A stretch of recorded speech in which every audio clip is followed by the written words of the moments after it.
I was obsessed with moving people out the way and just going into training in my car, obsessed to be the best player in training every single day. And if I didn't, I'd go home and think about it and try and do it again the next day.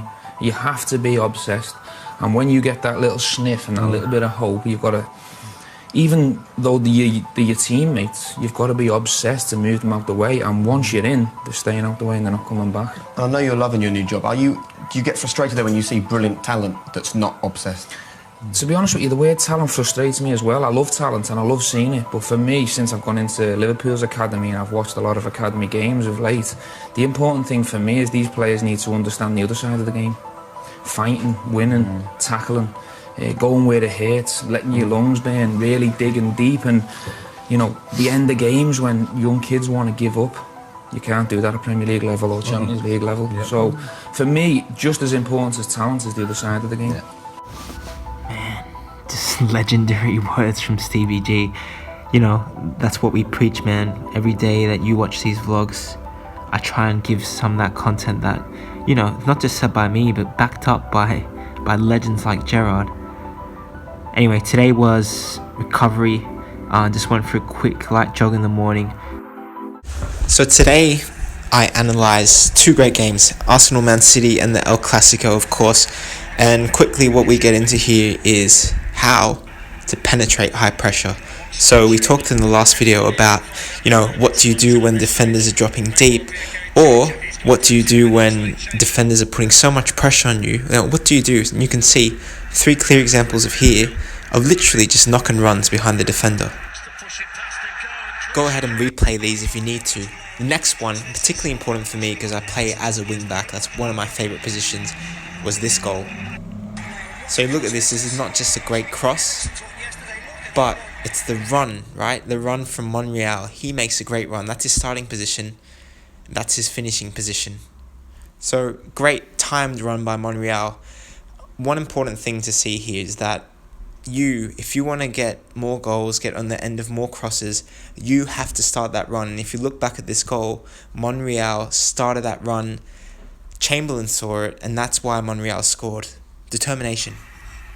Of course, this is a very simple example, but as a wing-back, you need to do the overlaps with your winger. The third and final thing that I got out of this game was the amount of great defending by Arsenal. So in particular, Gabriel, the number 5, he had a fantastic match, especially in the second half.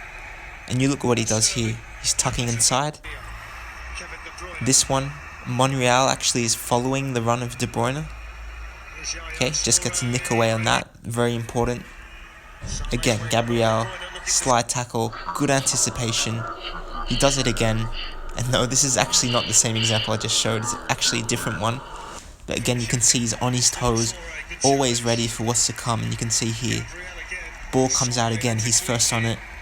He makes sure that there's no more than 1 or 2 meters of space between him and the attacker. Great jockeying here. And of course, the last one on Sunday, 8 p.m. kickoff, one of the great matches of the year, the Clasico. And what I saw here were two main things. So, players trying to create 1 yard of space like Ronaldo did here, just shimmy, boom. Lots of examples of this going on in the game. You look here again, Bale, he tries it, skies it. But, you know, the players don't stop trying. Marcelo, this time across. And look, he's just creating 1 yard of space to get across away, create chances. It came off in the end, alright? In the 5th attempt that I saw this guy score one of the goals of the season. Next one I saw were Poacher's runs. That's a near post run there. Look very closely and replay this again, because this was a very smart run, something they obviously had practice. This is not just once that they did this, it was just twice, and you're going to see this in the upcoming examples. Ronaldo attempts this again, near post to far post run. Smart play from him, didn't come off, but here we go with a repeat. And Hammers gets on the end of this one. Again, Marcelo giving the cross, just like you saw in the first example, but this time Hammers is getting onto the near post, and that is something they did on the training ground. This is why this analysis is so important. Yeah, guys, I preach this all the time. I know you get sick of it, but it's only because it's so important. If you need to learn what to look for in matches, this is why the game brain is so important. If you want to look at why, or like how to beat offside, or defending crosses, or these are just the recent ones we have in the game brain. All this kind of stuff is so important, so you know exactly what to look for when you watch your next match. Just from guys like me, obviously, but like actual pros, people have that coach at Premier League clubs like Stoke City, like Steve that you saw in that earlier vlog. Adjustments and communication are vitally important, particularly if your teammate. Thanks for your support, guys. I know a lot of you want to see something with this thing. That will be coming soon, I promise. But in the meantime, see you soon, and say bye-bye. See ya.